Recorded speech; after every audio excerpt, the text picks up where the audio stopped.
welcome to the Personal Injury Law Show. This show talks about everything coming to the law of personal injuries. My name's Tony Carbone, personal injury lawyer, 25 years experience. With me tonight I've got Nuncio Tartaya, the insurance partner in a law firm. Good evening, Nunc. Evening, Tony. Viewers, welcome. And Don Maffia, the transport accident partner in a law firm. Good evening, Don. Good evening, Tony. Good evening, viewers. Viewers, tonight we've got a current update on TAC campaigns with Sam Cockfield, the safety manager at the TAC. So stay tuned for that. Tony, though, before we kick off, what's in the news? Well, Nunc, you'll be happy to... You're going to tell us anyway. The Bombers got off on a technicality. Well, that's probably why I'm on the show tonight, Tony. We've been hearing from John a lot, and it's my turn to deliver some good news. And obviously, from Essendon's behalf, it was a not guilty verdict. Arguably, they're saying that they haven't taken any illegal substances, which I'm very happy about. Well, technically, it's not guilty. It's just insufficient evidence. Well, it is still not guilty. Well, if we get a bit Don, it's not guilty in the eyes of the law. In the eyes of the law, not guilty. You're still within. SADA still have 21 days to appeal, and I think they'd be mad to appeal it. Got an extra 21 days on top. So, but as we know, still that period. Yeah. I think the real problem you got now is you got a couple of ex-players that are looking at getting documentation to sue, but then again, that was the reason why you probably got off, because of the lack of a documentation. That's right. It's a double-edged sword. And look, saying that some of the reasons that have come out for the governance issues is appalling. So I do think that if they do want to go down that path, there could be an angle for that down the track. But I'm basking in the glory of a not guilty verdict at the moment. Good luck to all viewers out there. Let's talk about this fire probe on the City Towers. Don, there's some suggestion that the materials that were being used by LU Simon were substandard and not in compliance with fire safety regulations. Well, look, it's come out, and I think it's just not that building outfit. It's also across the industry where they're importing effectively cheaper goods, which are not up to the national codes.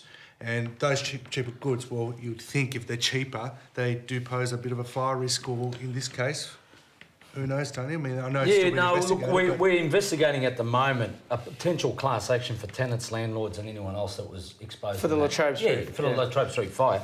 But Nunc, I mean, you know, we're talking about a very, very successful builder in this country, and I'd be very surprised. Yeah, look, what's staggering me is that, you know, these building surveyors are signing off saying that it's in accordance with Australian building codes when... according to Jonathan Barnett, they arguably are not. So it's pretty serious. When we're talking about buildings of this size, you know, in the heart of the city, and like they said, we haven't had a major catastrophe yet, and touch wood that doesn't happen, but if it does, it's going to be dangerous. We've all seen the Towering Inferno. Yeah, look, I'd say stay tuned on that one.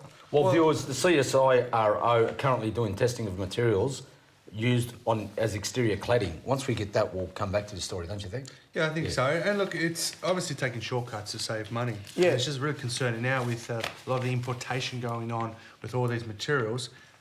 It just seems like it's not being regulated, and you can just whack it onto a 30-story building. They just want to maximise profits, and at the expense and the risk of well, it's going to be very expensive somewhere along the lines here, isn't it? On MH17 compensation, means tested, what's that all about? Well, the MH17, so these are the victims' families who have made a claim under the Montreal Convention, which states that effectively it's a strict liability. So if you're injured or result in a death or injury in a airplane accident such as this one, you're entitled to receive compensation. And it shouldn't be means tested. Well, no. What Malaysian Airlines trying to say is to say that it's means tested, and that seems to be in contravention of the Montreal Convention. Well, it does, and this family here is obviously they're taking them on and asking questions as to why, and they still haven't got answers as to why it has to be means tested. No, it's the Montreal Convention is the thing that governs airline accidents, correct? Exactly right. Yep. And that's what these families are saying, that they should get the almost automatically the 185 grand that's under that convention, and there should be no questions asked. Yeah. It's beyond that is when you might have to supply documentation and substantiate your losses. That's what the families are arguing in their respective lawyers. And well, look, under the Montreal Convention, it was introduced. The scheme was to produce fairness. So it's pretty much, if that's what happens, that's what you're entitled to receive. And I believe, Nuns, it's 185 is what you get. Under the Montreal, yes. Under Montreal. Per person. And that's what, you know, in these type of such dramatic circumstances, I would have thought Malaysia Airlines should have just paid it out. Well, All right, they've well, made let's initial keep- payments. all I should right. say they've made some initial payments. This is just for the balance. 50,000 on one of these. Well, they've made it, yeah. Yeah, well, So that's a bit. this is just for fighting for the balance. All right. Moving on from that, we got the killer pilot in that German Air Wings case. Once again, the whole idea of the Montreal Convention is to do away with the argument that because this was a murder-suicide, then you're not entitled to compensation. So once again, what are the people entitled to? Yeah, this Not could. the families. Yeah, it's going to be very similar to the MH17 case. So I think we might hear more about that. But you know, a big issue with I think this latest tragedy is, I suppose, security or procedures around what they do in the cockpits now, and also investigating or looking into the actual medical history of their pilots, because Well, I'm astounded. the understanding is that there's- he had a psychological illness. Well, I'm astounded that there's two people that probably knew that he had serious problems that's since transpired. The doctor that was treating him, who certified him unfit to fly, and the ex-girlfriend. Surely someone should have spoken out, don't you Well, think? yeah, that's right. I mean, in terms of the treatment, not even the treatment, but also just to identify where pilots are struggling. Introducing some sort of mechanism where they can come out and not have a fear of losing their job as well, and talk. That's the thing. I mean, if a pilot goes out saying I'm depressed, then You're off the I don't job. think the airline's going to keep them on. What's but- more important, privacy or safety? Look, I And think- this is a problem we've Well, that's- always that's got. where- and that's the the double-edged sword that they're facing. But the airlines have got to make sure that they protect their employees, but at the same time make sure every passenger is safe. Just quickly on this issue here, in the States there was a couple of lawyers that were representing a couple of people, and they didn't disclose certain information because they were worried about losing their practicing certificates. The offender died, and then they came out and said what happened. And some poor bloke had been in jail for 15 years. Oh, right. That's outrageous, don't you think? But that's the trouble with the codes, that's it. The practicing codes say you can't disclose anything. That's right. Just quickly, before we sign off, Gold Coast woman goes to Mexico to get implants inserted where? Basically, implants on her backside, and unfortunately, She passed away. during the operation, she had a cardiac arrest and passed away. And It's outrageous. look, we've had an episode on cosmetic surgery overseas and the risks, and I think this is like the picture of it. It's should never been there. I guess the scary thought is that this has happened. It's very common now for people to go overseas, Asian countries, Thailand or Mexico, to get these type of treatments. Yeah. So beware. I mean, unfortunately, this is the extreme case, but beware, because you can also come back and it could be some shoddy work done as well, which could cause further complications. We've got to go to a sponsors break. Nons, thanks for coming on Thanks, board. guys. After the break, viewers, we've got Samantha Cockfield from the Transport Accident Commission. Stay tuned.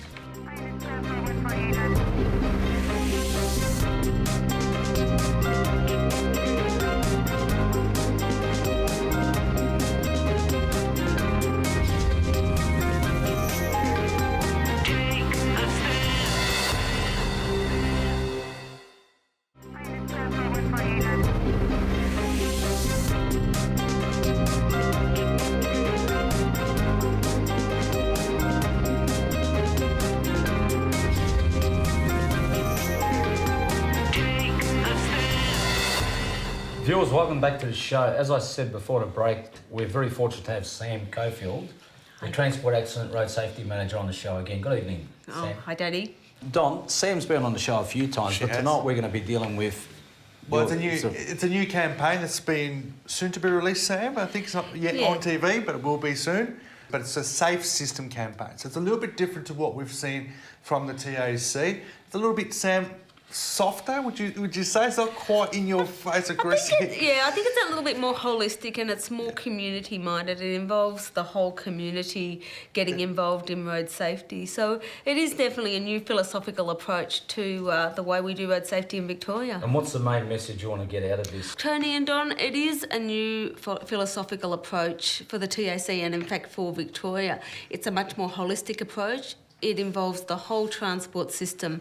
So we're talking about the roads that we travel on, the cars that we travel in, of course the speeds that we travel at, but also the people. Behaviour. And yes, behaviour. It still matters incredibly, but we actually know to get to zero fatalities and zero serious injuries, we actually need to treat all aspects of the system. So later this year, we will be launching a campaign that starts to talk to the Victorian community about this safe system approach. But we're talking about to get to this zero fatality or less injuries, hopefully zero injuries as well, safer roads, safer vehicles, safer speeds and safer people. So Sam, it sounds great, but I used to love those Green Reaper ads. Bang, the bowling ball. It scared the living daylights out of the public. And I think with young people, it made them appreciate, geez, you know, if you do this, you could lose your life. Yeah, look, did you know that the TAC also had those hard-hitting campaigns in the early days? Yep. And certainly they were very effective at the time. But what they did was make the assumption that the only people who were having crashes on our roads were those who did the bad things, those drink drivers, those people who speed. It wasn't us. We didn't do those things. If we are truly to get to zero people being killed and seriously injured on our road, we need everybody to be involved in road safety. We need to realise people make mistakes. Yep. That in fact it's not just about people who are drinking and driving. Mums who look around to see what their kids are doing find themselves, you know, hitting That's a tree. behaviour. It's behaviour as well, but they're mistakes. So we need to design a system that says if somebody does make a mistake, how can we compensate for that? Sam, the first part of it, and Don, I'd like to know your views on this, is talking about targeting high-risk accident locations, installing roundabouts and intersections, installing barriers, also those, the government keeps talking about Road barriers? the trains, you know, how you got the level crossings. the level crossings. Yeah. I mean, that is very expensive. It is. Realistically, are we going to get the commitment of money spent on those problem areas done? well, I guess it depends on the You know what I government of the day. Look, it is very expensive, that's why but there are some areas which are clearly high-risk accident locations, and lots of studies, Sam obviously has gone into that as well. And you know where it's going to happen. So money should be invested into there. Money should be placed to make it safer at where we know there's going to be an accident, unfortunately. And look, you know, the government has, the Victorian government has already committed a huge amount of money via the TAC. Over $1 billion has been committed to actually retrofitting safety to the roads, and that's just over the next few years. You know, that doesn't mean that's the end of the investment. And as you know, the government's committed to actually addressing 50 railway level crossings that have safety problems in their term in office. So, again, the government is committed to this. You're right, it is a lot of money, but we can, if we actually invest wisely, we go to those highest risk areas first and then treat the system, we can actually make a huge difference. Can I take you to this article, Samantha? Yeah, sure. About the young lady who lost her life to her partner/boyfriend who was driving the car under the influence of alcohol and ice, slams into a tree. He gets 2 years and 6 months, which I don't think is enough because everyone's using, or people that are taking drugs in particular, are using the drugs as a mitigating circumstance. What's the TAC's view about this, Sam? Look, I can't comment on the actual case at hand, but certainly both drugs and driving, and whether that's alcohol or illicit drugs, is still a major problem on our roads. And it is unacceptable that anybody actually gets into a vehicle after taking illicit drugs and puts not only themselves, their passengers, but also the community at risk. Really, when we take drugs, what we know we're doing is altering our state of mind. So we actually also, well, that's it, and we know that we're altering our driving ability. So really, the key thing here is you separate out your drug taking from your driving. We know people have problems in the community. We know that certainly that we have a lot of recidivist drink drivers and recidivist drug users on our roads. They're not doing this because they want to. They have habitual problems that they can't, dependency problems that they can't get over. The key thing is, though, if you know that you're going to drink or take drugs, don't drive. Don't drive. Don, me personally, I'm sick and tired of the ice and drugs as an excuse to mitigate your jail term. You know what I mean? And Sam's talking about educating and behavioural patterns. Well, Tony, in your experience, I mean, the alcohol years ago, it wasn't really a mitigating excuse. I mean, No, we didn't tolerate it. I mean, the community didn't people tolerate had it. dependency Yeah. on alcohol when that still doesn't mitigate the Mitigating soup. Well, that's right. But ice now seems to be a very addictive drug, and it's the community's starting to struggle with it. How do you control it? We'll go to a break soon, but we are talking about drivers, but also safer people. It doesn't necessarily mean the driver, but also can mean pedestrians and the like as well. And it's probably something we should talk about after the break too. Well, viewers, we've got to go to a sponsors break. Stay tuned. After the break, we'll take up this topic with Samantha Cockfield and Don Maffia.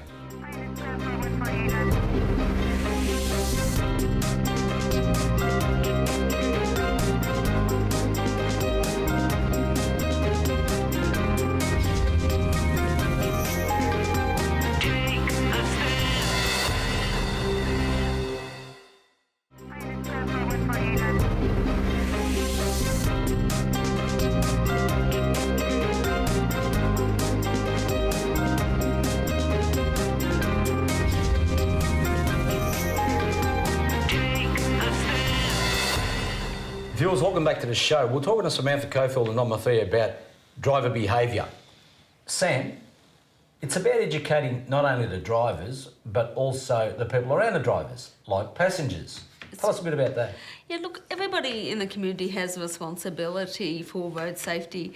In particular, passengers can play an important part. Certainly, if you know somebody is inebriated, they've taken alcohol or drugs, Or other drugs. Don't get in the car. And, really try and persuade the driver that they shouldn't be driving at all. If you're a pedestrian, certainly making sure that it is always safe to cross the road, that you're not distracted by iPhones or MP3 players with the earbuds in. It's incredibly important. You always need to be alert. And the same as a bicyclist, make sure that you're alert. But, the driver still has a very important responsibility. They tend to be driving very big, powerful vehicles that have got a lot of ability to harm. And so it's incredibly important that we stick to the speed limits, that we're always paying attention and that we're not distracted, because you just never know, the unexpected can happen. Don, you practice in this area, right? Yes. Of transport accidents. Do you like the idea of behavioural, trying to influence people's behaviours? Oh, of course. Look, time and time again, you do see it. Look, it is a driver responsibility. They're driving that lethal weapon that we keep referring to.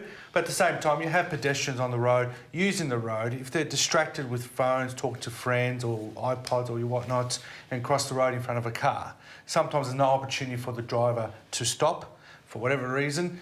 So there is that responsibility that should be put on pedestrians as well, to be more aware of their surroundings. And now we talk about cyclists, Tony. We know cyclists. Oh, that's become an epidemic too, because behaviour again, not only the cyclists but also the cars on the road.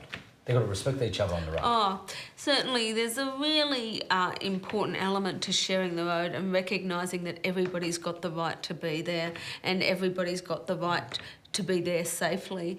So looking out for each other, recognising that really, particularly bicyclists, pedestrians and motorcyclists are very vulnerable, and those big heavy vehicles are really quite dangerous, and really as drivers we do need to be looking out and recognising. Now, Sam, I went to one of your presentations about the cyclists. It was a campaign by cyclists, and there was an interesting statistic. I'm just putting you on the spot if you remember. On average, how many bicycles do people own in Victoria? What's the average of? Look, I don't think we know exactly how many per person, but reality is that bike sales now outnumber car sales in Australia. And in fact, on average, the number of bikes being sold means that each person does own more than one. I know myself, I've got 3 bikes. I probably don't need 3 bikes, but I do have 3 bikes. So you're right. A lot of people have got different bikes for different types of riding, or, as they grow out of one, they keep the other one, so that there's always a bike available. But it's certainly a growing area of transport, and people are doing it for lots of reasons, whether it be health, whether it be the economics, or just thinking about the environment. The same reason why I refuse to get on the motorcycle is why I won't get on a bike. Because usually when you come off the motorcycle and a bike, you generally do come off with a very nasty injury. More often than not these days. It's much more easily injured when you come off a bike or a you got nothing motorcycle, protecting because you. you've got very little protection. So, Tony, we've spoken about safer people, Yes. safer roads. Safer cars. Now, safer cars. Now, there's a lot of cars, new cars introducing all this technology, like the fatigue sensors technology. I mean, from your view, from the TSC's view, how far do you want to see that to go? How safe can a car be? Look, I think we're seeing right now on the road some of the higher end vehicles are incredibly safe. They do have autonomous emergency braking systems, which will, when they recognise that you're not going to brake in time to stop a crash, start braking for you. And some of those really high end cars, they usually will brake before you have a crash. But this sort of technology is available, for example, in your everyday Fords, Holdens, etc. as well. So this is technology that's being introduced across the board. So one of the aims of these new safer vehicles is actually to stop a car before they have a crash. Longer term, we're looking at what we call connected vehicles. This is where cars talk to each other and actually recognise they're there, and in fact will ensure you either keep a safe distance from another car, recognise a car's coming out from an intersection and will stop before you hit that car, and really just talk to each other and say, we're just all keeping our own distance, we've got a little bubble around each other, and we won't allow each other to have a crash. That's not so distant. There's big trials going on in the UK, in Sweden, in the US, looking at these connected Hey, Don, vehicles. this is that book, Brave New World, I studied when I was in high school. Everyone's doing it for you. It's just crazy. But that needs, Sam, so that would need a lot of the car manufacturers to get on board with these campaigns and get involved and make it also accessible, because we know it can be quite expensive for the high-end cars too. Yeah. Sam, That's a true. lot of the things we're talking Yes, about it's true. here, and Don, is drug driving and alcohol, correct? One. Mobile phones, texting and all this nonsense. Yeah. True? That's another problem. Fatigue, massive problem. Well, people think they can drive and... Tell you what, those things have got nothing to do with the car, really. No, but So I'm saying if we can make this is the sort of behaviours that are We've gotta- affecting yeah. our, society. Yeah. Seatbelts, distractions, eating, drinking or smoking, adjusting the radio, iPod, listening to mobile phone, turn around, like you said, to a screaming child Yeah. to see what they're doing. This is one of the reasons, because all of these issues, they're behavioural issues. Yes. And if you think about it, if we're only relying on changing human behaviour, what we're asking is the 4 million plus drivers and road users that use our roads every single day to have perfect behaviour every time they go out. Do we all think we can do that? Do we think we're not going to ever make a mistake that's going to cause a crash or cause us to be involved in an accident? No, and that's why we're really looking at things like safer vehicles. If vehicles can do the work for us, they don't have behaviour. They have algorithms. And the algorithms don't max up as quite as much as human behaviour. So really we are trying to create a system that allows everybody to be safe in that system. Sam, time's flown as usual. We'll have to get you back once you introduce the project. The safe system? Yeah. The safer system. Viewers, go to our website, go to all those fancy social media sites we've got. Stay tuned for future episodes and always remember to stay safe.